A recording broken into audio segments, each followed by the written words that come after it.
Hello, everyone, and welcome to Grow With Us. My name is Evan Barton, and I'm your host who helps create conversations with the innovators and leaders of a growing tech center in Tulsa, Oklahoma. The Grow With Us podcast highlights the work of community leaders, tech entrepreneurs, nonprofit professionals, and talent development advocates in Tulsa. Grow With Us is a podcast of inTulsa. inTulsa's mission is to connect talented individuals and companies to stimulate economic growth in Tulsa and to create more prosperous communities across the region. Each episode, Grow With Us discusses the growth of opportunities, the growth of communities striving for change, or the tech and innovation that is changing the landscape of Tulsa. On this episode of Grow With Us, we're in conversation with Janessa Mondestin, the head of talent services with inTulsa's Talent Advisory. We discuss her work with Talent Advisory within Tulsa, the Predictive Index as a tool for internal team collaboration, and how can Tulsa-based businesses connect with Tulsans of all backgrounds.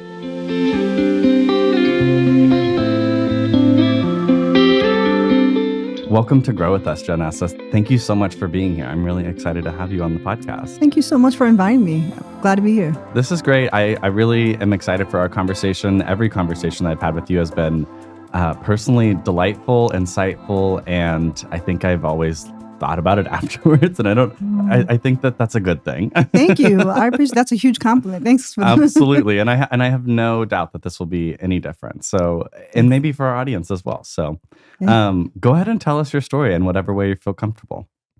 Well, my name's Janessa Mondestin. My full name is Ma Vie Janessa Mondestin, which is my life, Janessa Mondestin, my destiny.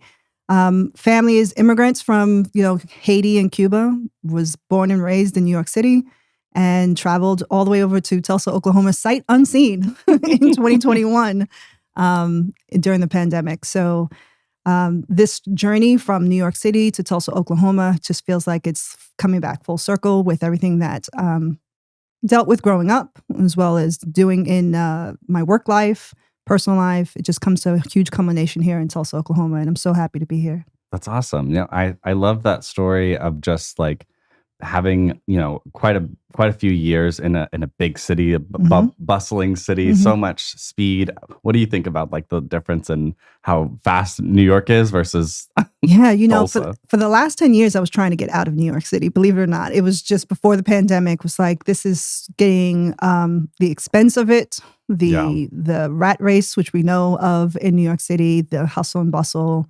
Just seemed like it was unsustainable for you to be able to have like a decent way of living and be able to be conscious and give back to community and do all the things that you want to do to be a good citizen and be a good human.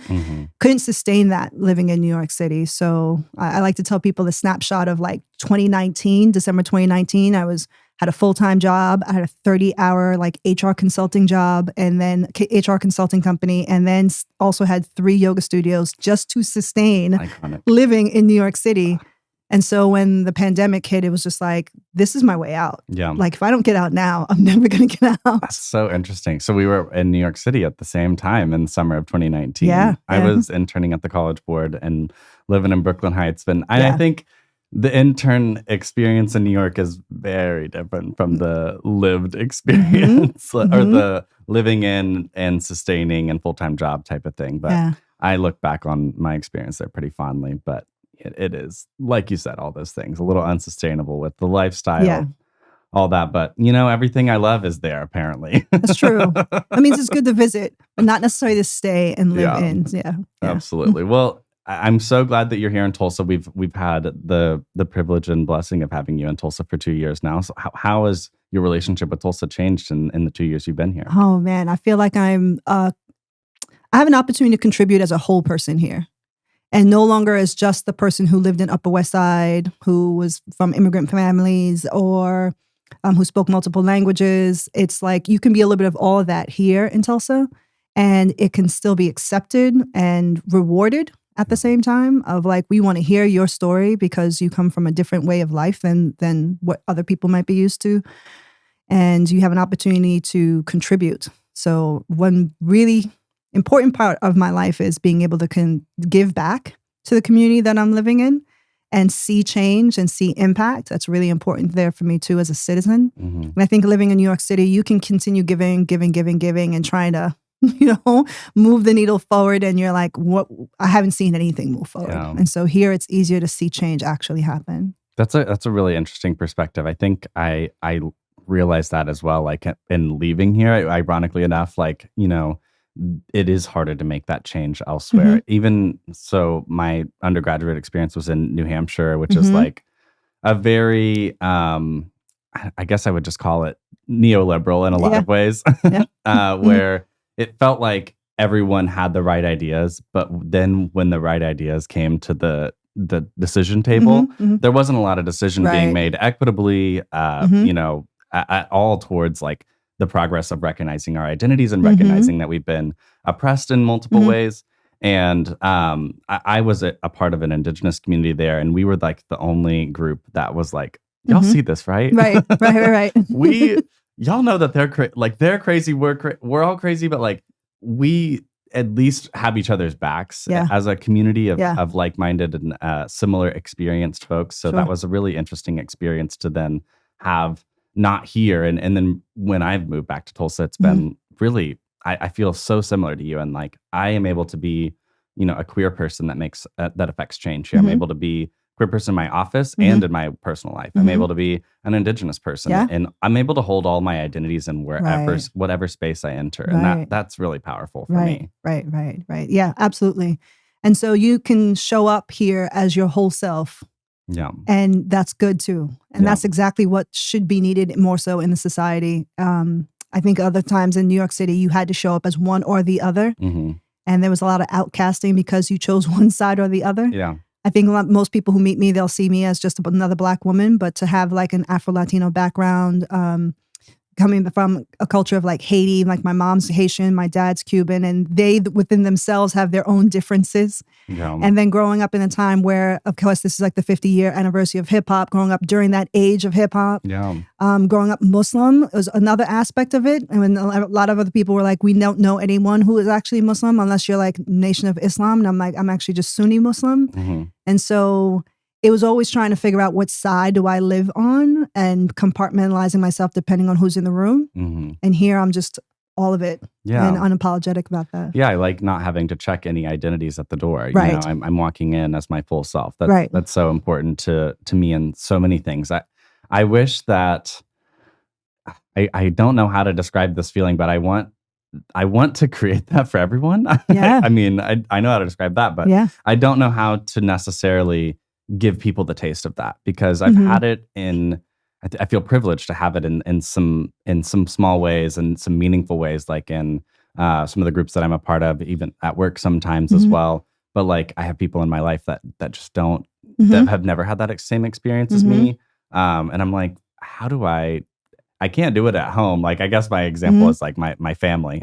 Like, I want you guys to know that you can be everything that you are in your interactions with me because I'm everything that I am when I talk to you. So it's kind of interesting. Like, how do you help people navigate towards things that can really positively benefit them, but you can't guarantee that because you can't ever guarantee that experience with anybody. Like, I don't know, if I were to tell someone to come work in Tulsa, they might have a completely different experience than I do. I've been lucky to find a lot of people that have had similar experiences, and I've had them on this podcast to talk about it. Yeah, I think that's a very interesting point. This is kind of like the plight of what my work is enthralled in. It's about having opportunity that people are talking about this concept of DEI, but yet I need to meet business strategies.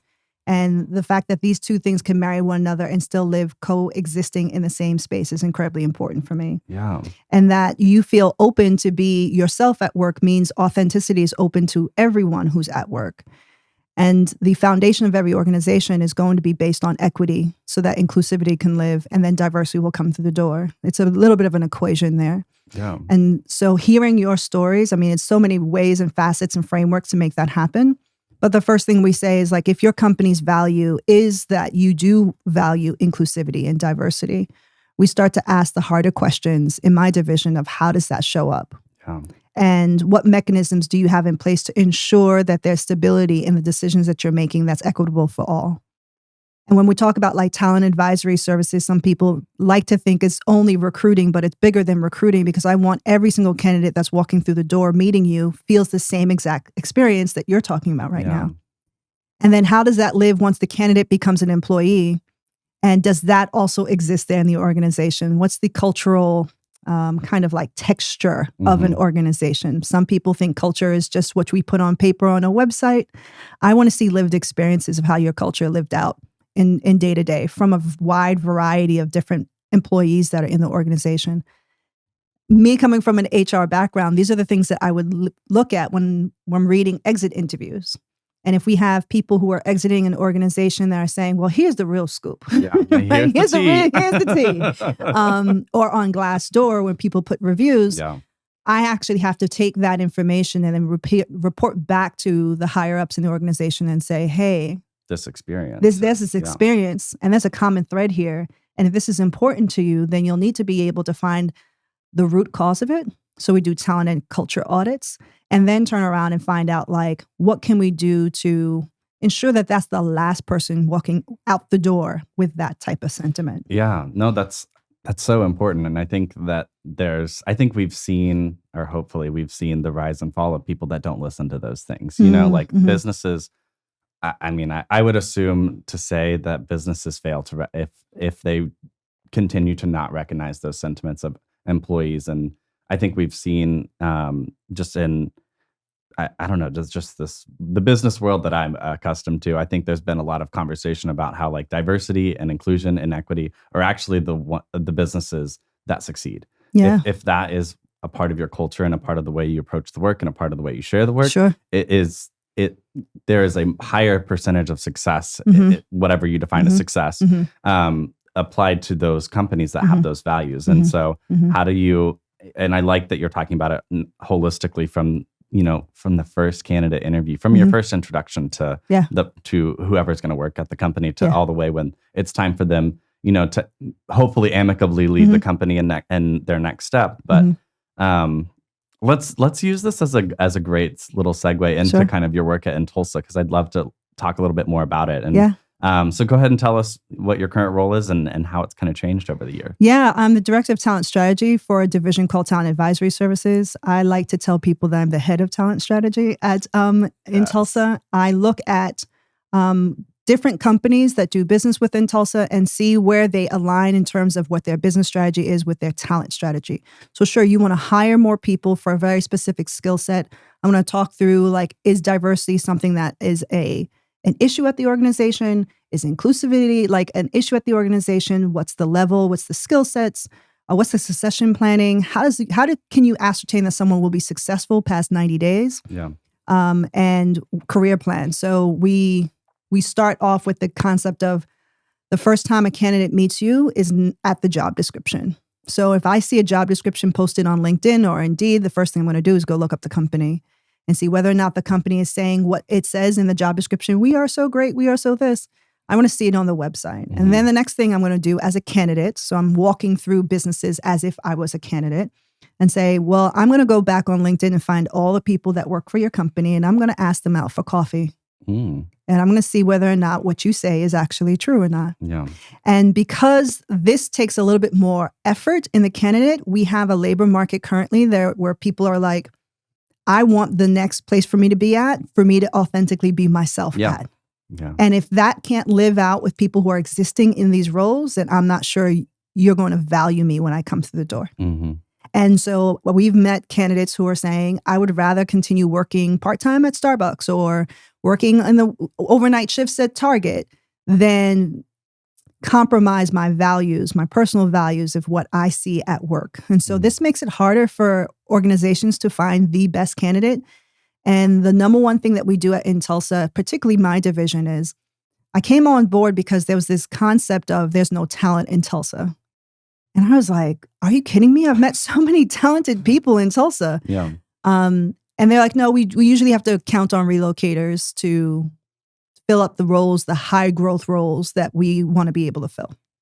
And so I made it my mission this year to say, no, we're going to find exclusively talent in Tulsa to fill the roles that we have, because I know that there's talent in Tulsa. And that wound up being the mission of our division, Talent Advisory Services. So when we're talking to organizations that want to hire, we ask them first and foremost, is it Tulsa first? And then we're going to do the deep dive hunting into our internal networks, into our city, and find out how we can pull people in to this pipeline who are diverse, but also match the skill sets of the job. Yeah. And then make sure at the same time that the organization can sustain having someone who's completely different than them to help innovate solutions for their future. The one thing coming out from all these studies that say diverse companies are actually more innovative, more profitable, is that they also have not told the story of how difficult it is to sometimes have diversity at the table. Yeah. And that means there's a skill set of empathy and compassion and emotional intelligence, right? There's a little bit of slowing down points to actually listen because not everyone communicates the same style as everyone else. And welcoming in a diversity of thought, not just a diversity of experience or race, ethnicity, gender. I think I see it differently because my perspective is different. Yeah. And being able to have that at the table and also challenging the status quo means there's a rub. Yeah. And where do you make space for the rub? Absolutely. Yeah, I that was awesome. I think there's so many things I want to jump in and say. The first thing that comes to mind is if you're thinking about what you're up against, what's rubbing is this the way things are typically done. And the way things are typically done are very cutthroat in business, or it's all about the margins. It's all about how much money people are making. Yeah. And really it's about how much money a certain select few people at the organization are making. And I think that that's kind of the biggest I don't know. That feels like the biggest challenge to that thought is, it's not just about how much bottom line dollars you're going to be making. It's actually, are the people that are going to help you make that money, are they happy? Are they able to help you make that money? If you even want to take it that direction, how can you at the top think about, if I want my business to be profitable, if I believe in my product, which there's, in business, there's sometimes a difference between those sometimes two. they don't, right? Sometimes they're just like, what's going to make the most money? But it is about that employee satisfaction that I think, like you're saying, starts from the job description all the way through. And I really like just kind of zooming in on the work that you guys do. There's a little bit of a large bit of it is kind of this business client assessment, or, you're not just taking putting the accountability on the candidate. Correct. And that part feels, from the part of me that's really workers' rightsy and wanting us to collectively understand our power as people. Yeah. That is empowering to know that there's organizations out there that are checking these businesses and saying, this thing that you're doing, this is actually not going to promote inclusivity in your culture.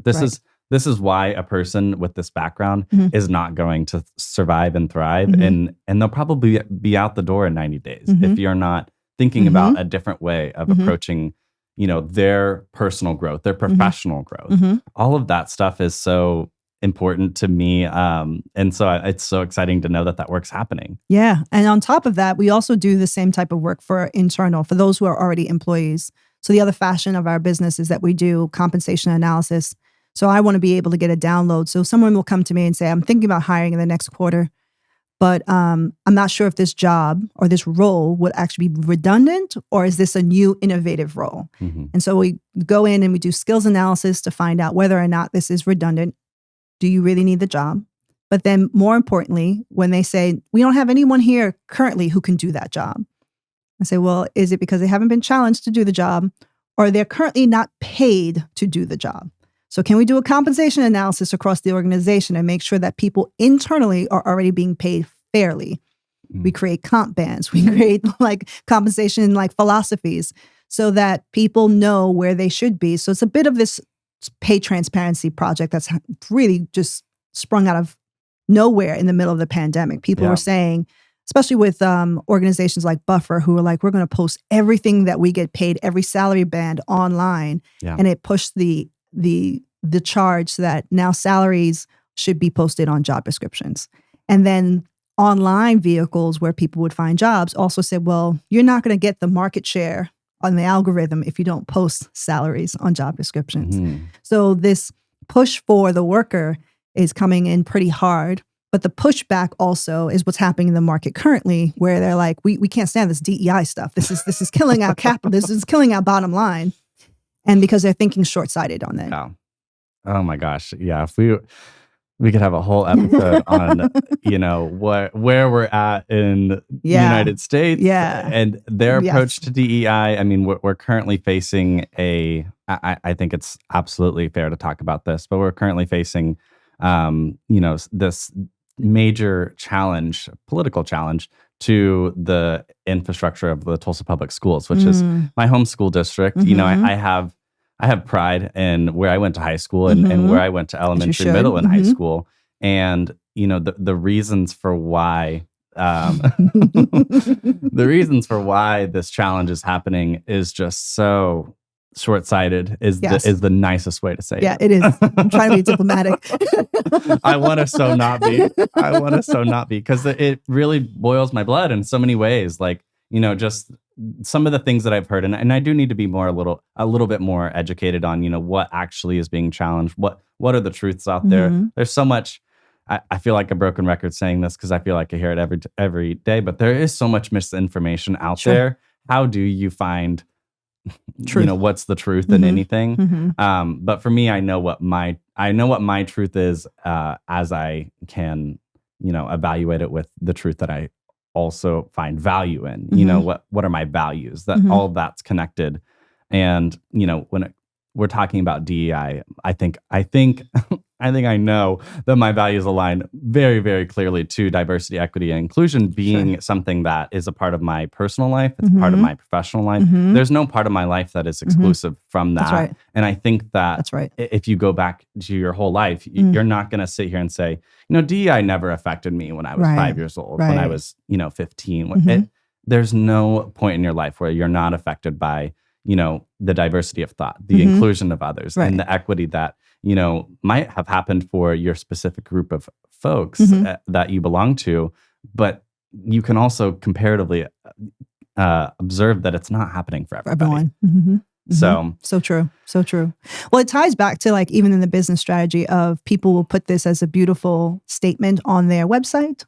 And then the number one question I asked during assessments, for those of y'all who are listening who are probably like, I should reach out to Janessa. The first question I'm going to ask you is, how does it live in your decision-making as the CEO, COO, founder of your organization? So if you're not doing your own DEI journey on a personal level, how is that not informing how you make business decisions, right? And so this is beyond being something you do at work. This is something you live. Yeah. I think what's so important too about that is having an answer to those questions before you ask them.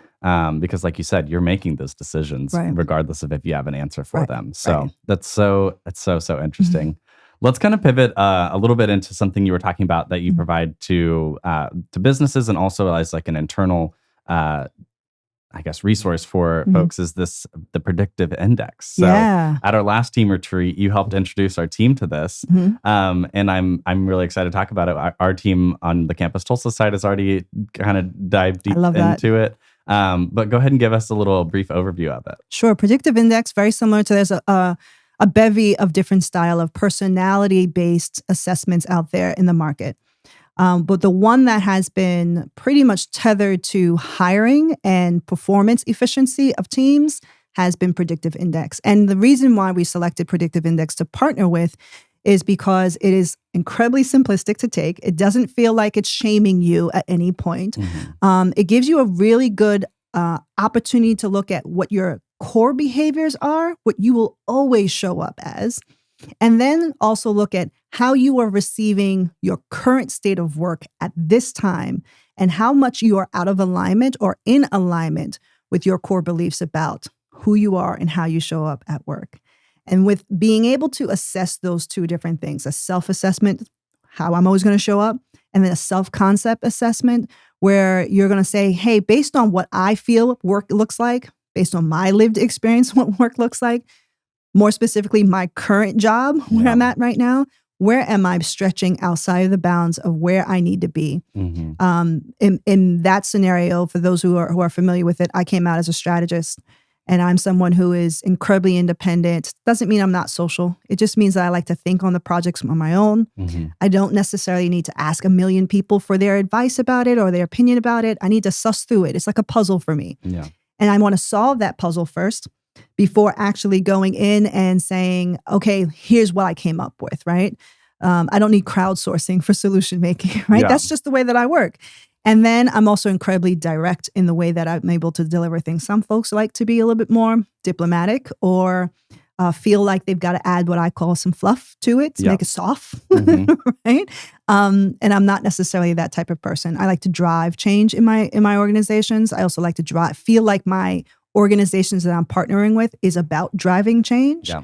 So I feel if the closer that I'm in more in alignment with how I show up at work, with who I am, the less work it feels like. Yeah. It's just me being in a new location, doing the stuff that I love to do. Yeah.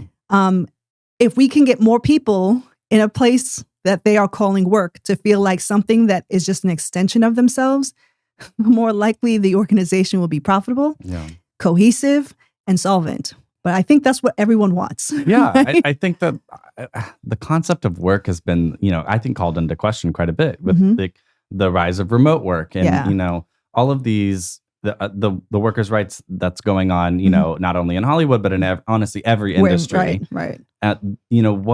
Why are we doing what we do? Why do we do something, for 40 plus hours a week to make money? It can obviously be less than that. Right. But why do we do it? Is it an extension of ourselves? Are there things that we're doing that are not extensions of ourselves and we're diminishing ourselves? Exactly. All of those things are so worthy questions because what else are we doing on this earth? Right. So in my studies, I've just, graduated from Wharton in human capital management, people analytics. We looked at the history of like human resources and how labor markets were forced into where we are right now. Yeah. And there was a time in the 1900s where I don't care. The boss would be like, I can care less about what you like.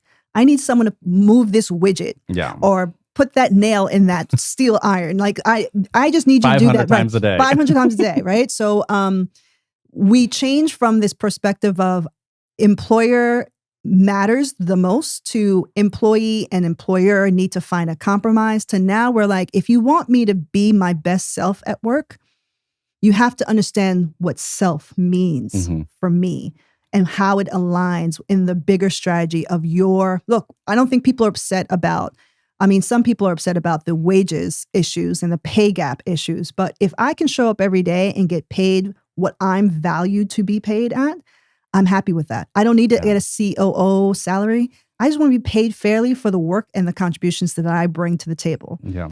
And having a plan for that tells me that you care about me as an individual. So it's easier for me to be my full self at work. Absolutely. And that is the part of that cultural transformation work, that talent and culture audits that we do at Talent Advisory Services that helps transform an organization, not just for today, current state, but like a year from now, 2 years from now. Yeah.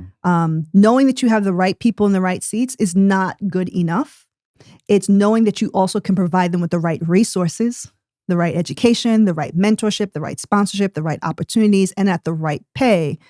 That's where the work comes in from on the employer side. Yeah. And I'm going to over highlight this, but just it is an employer responsibility to do that. At this point in where we're at with advancements of society or whatever, I think that we can't acknowledge that there's people. People are also employers. Right. And people have to care for other people.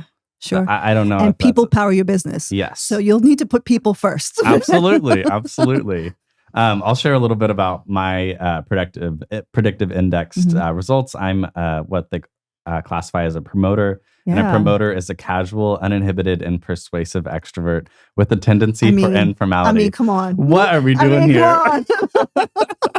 Is that not you? They scanned my brain, I'm telling you. Just reading some of these things and what I really like, and you went perfectly into detail about this with the self-assessment and self-concept assessment that honestly, like I am more sociable in my personal life than I think I need to be at work, which is kind of interesting to think about. But I'm also, I'm more steady I think that I need to be more steady than I actually do as a driver in my work, which I find interesting as well. There's so many I wouldn't say that they are like, I don't know how you would describe them. The comparatives of the two, it's essentially like a spectrum of like two words in the way that the charts represent themselves. And it's really interesting. Like sometimes they align and sometimes they don't. And you get to recognize like, okay, well, maybe what is it about my work that makes me think that I need to be more reserved about when I step into a boardroom? Like I think I might need to be a Sure. little bit more buttoned up than, Right. someone that is that has a tendency for informality like Right. myself. And that might mean also because you're using all your experiences of work, all the places that you've been before influence the way that you Absolutely. feel you should be perceived at work, right? Yeah. And so if I know like this is self at work, this is him at work, right? And I'm sorry if I misgendered. No, Okay, absolutely. all You're right. fine. So and then if that's the way that it works, then my job as your manager is to bring us closer to a place of synthesis. Yeah. Well, how do I need to show up for you is not how I show up for everyone that's on my team. Yeah. No, and I think you hit the nail on the head. There's also, I'll just kind of high level talk about like what the needs are on the personal development chart. I think those are really interesting. There's like a need for control with dominance. There's a need for social interaction, which is the scale of extroversion. There's the need for stability, which is the scale for patience, and the need to conform, which is the scale for formality.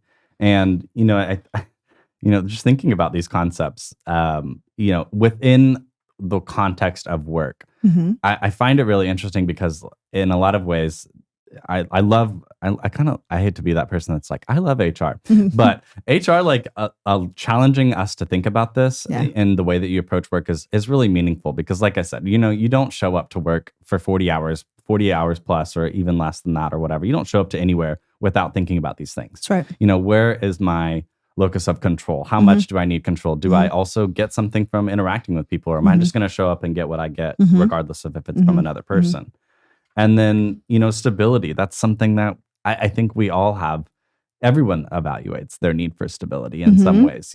And that's going to push your drive towards something. Do I want to be more stable, or do I have to be stable enough to make a certain amount of money, or do I have to make enough money to be stable? It's kind of this fine balance.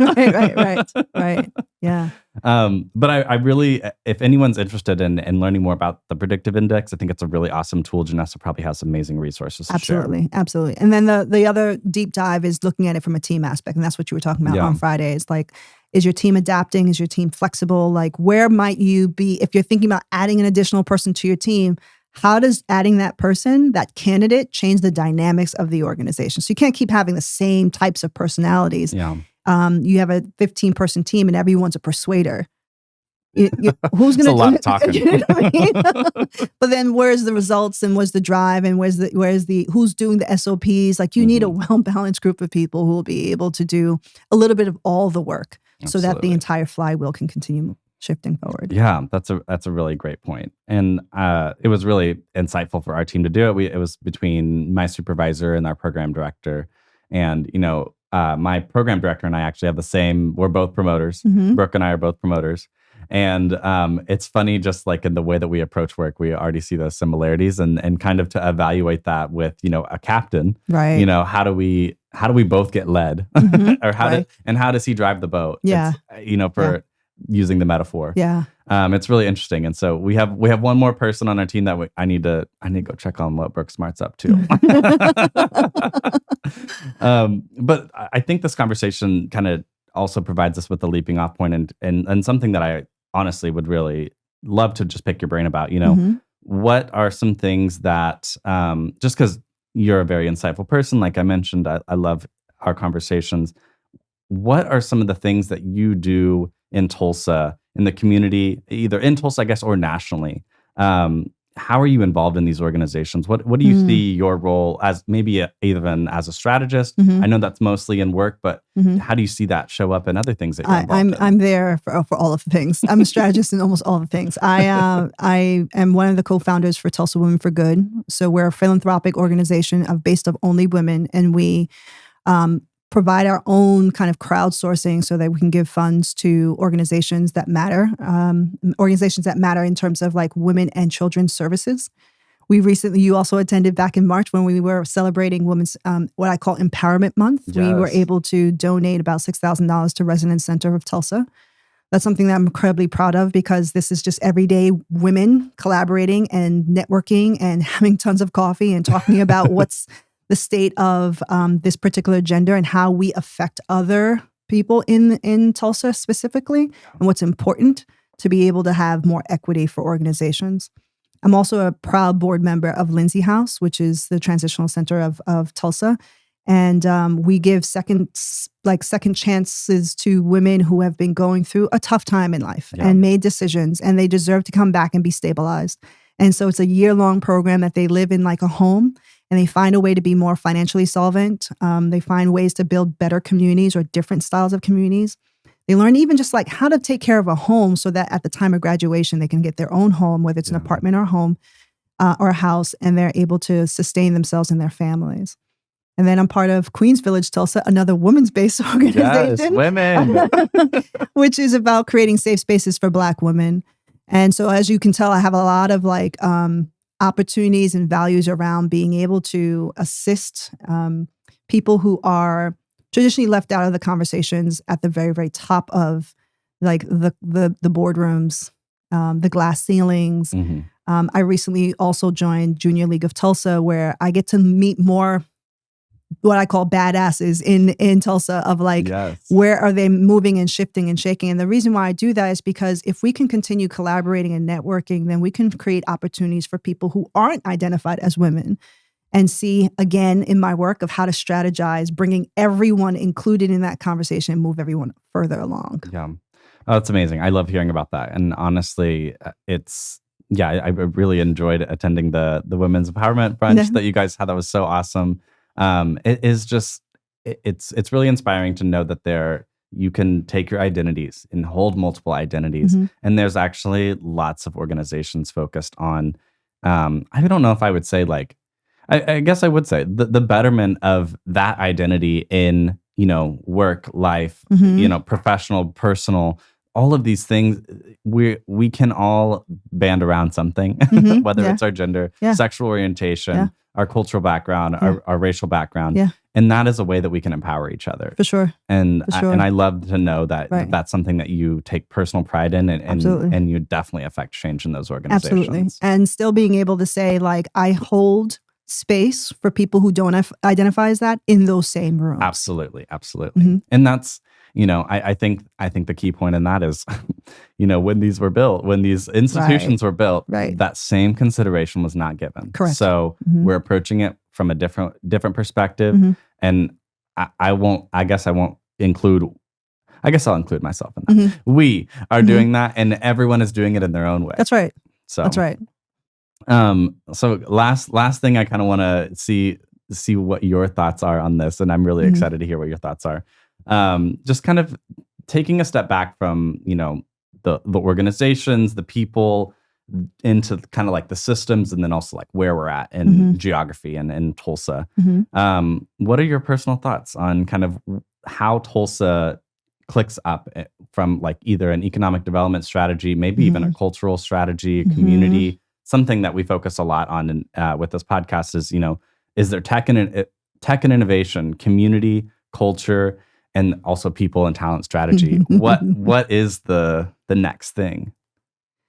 Yeah, I think that from my perspective, where I sit in the work that I do, it is about a little bit of all of it, but more specifically about the people and innovation and being able to tap into the markets that folks are not tapping into. We have a large Hispanic Latino community here.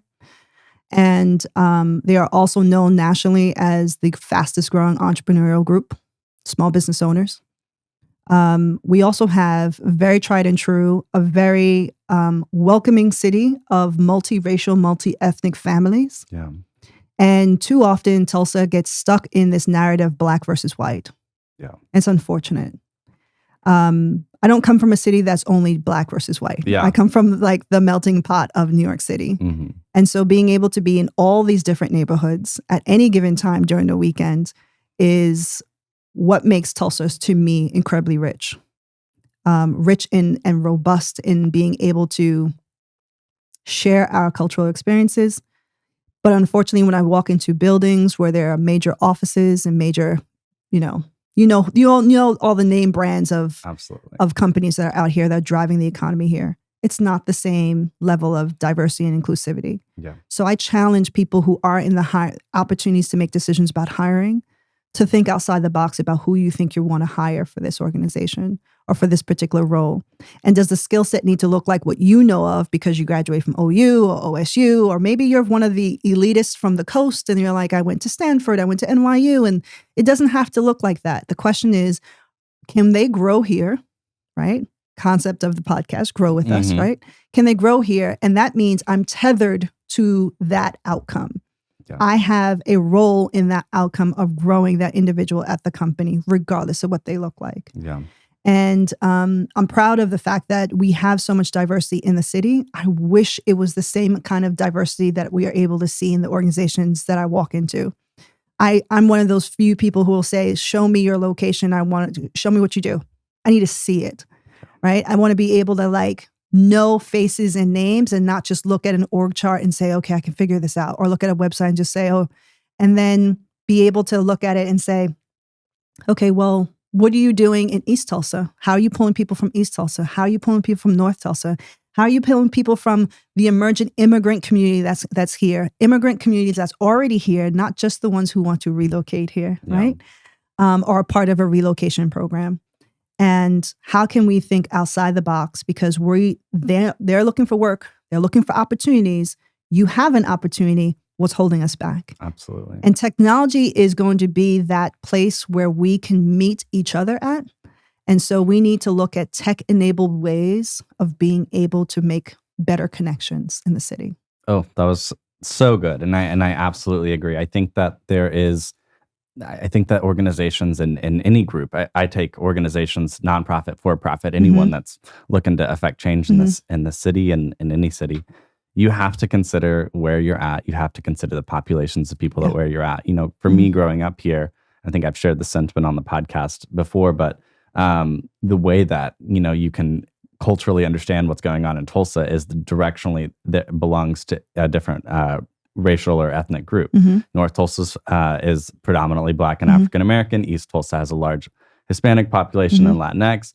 South Tulsa is predominantly white, which is now something that people are challenging, which I find interesting. But, you know, and then Midtown is kind of this melting pot. Right. And I'm like, is it a melting pot? Right. I mean, not to like, you know, divulge too much into that, but, you know, I think the gist of what you're saying and something that I'm getting from what you're saying is that, you know, if you are going to be an organization that thinks about uplifting and being a part of the communities in Tulsa, the communities of Tulsa are all of those communities. Correct. It's not, you know, just that melting pot and, we'll get whoever's in the melting pot, or we'll get whoever is affected by our work the most because maybe we have a plan out there. You know, it's not just, you know, I guess what I'm getting at is that the people part is meeting people where they are as well. Sure. The one other thing that I would love to see more is recognition for the lands that we are on. Absolutely. And this should happen in every single business that's here in Tulsa County, is being able to say like land acknowledgements and people acknowledgements and indigenous rights should be something that's part of every person's conversation, every organization's conversation on their website. And before they're taking hold of meetings, like if someone's in downtown area on this side of the train tracks, they're literally stating, this is the land that where these 5 tribes have landed and why. Yeah. And by the way, these cobblestone streets, these were the streets in 1921. Yep. So when we're revitalizing this beautiful building, we recognize what has happened here. And then that way, people like me or like you will feel like, oh, okay, I can rest easy. Now, I don't have to hide something that's so evident. Right? Absolutely. And we can now just keep it real, 100%. Yeah. Everyone that comes to Tulsa at this point is going to know that Black Wall Street happened. Right. And you know, it's still happening. Right. We're in another wave of that, which is amazing. And I think that the same thing extends, and like you're saying, to Indigenous people. My biggest, we won't open a whole can of worms right here at the end, but my biggest thing about that is when you go downtown in Tulsa, you cannot tell me there's anything Indigenous about it. And that is a problem. And that, and I don't know how to solve that. Obviously, there's, it's just, there's no visibility. And we're in Indian territory. Right. This is the land. I will acknowledge right now, we're on the land of the Muskogee Creek Nation. We're on the land of the Osidi oh gosh, I'm gonna have to remember these later because they're on the map. I got that land. Go reference Landica, which is a land.ica. It's got an amazing map of all ancestral indigenous lands. Yes. And it's super important to the work that everyone is doing. Surely. To know that these groups they haven't gone anywhere. They're still here, just like we all are. And we're all intertwined. Absolutely. All our histories are intertwined. So there is no way of advancing Tulsa without us being together in it. Absolutely. Janessa, this has been amazing. I just realized I'm like banging my rings. This has been so amazing. Thank you so much for this conversation. Is there anything else you like to plug, ways to get involved, or anyone listening? Yeah, I mean, if you're interested in any of the charity work or any of the community service work, I know Lindsay House is doing a fundraiser coming up at Kane's Ballroom. So you can go to lindsayhouse.com or lindsayhouse.org. and be able to see that. We also at inTulsa are doing a business brunch the first Fridays of every single month. And so we welcome you to 3 North Cheyenne and come in, converse more about talent advisory services or any one of the services here in Tulsa. It's amazing. Thank you so much. Thank you. Thank you for listening to this episode of Grow With Us. Grow With Us is supported by inTulsa Initiatives. If you're interested in learning more about inTulsa services for job placement and workforce development, please visit talent.intulsa.com. From there, you can join our talent network where you'll get access to our newsletter, and our talent team will make sure we put the right opportunities on your radar. We put the choice to pursue a new career and opportunities in your hands.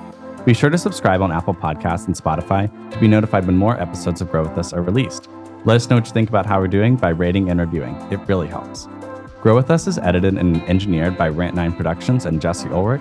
This has been Grow With Us.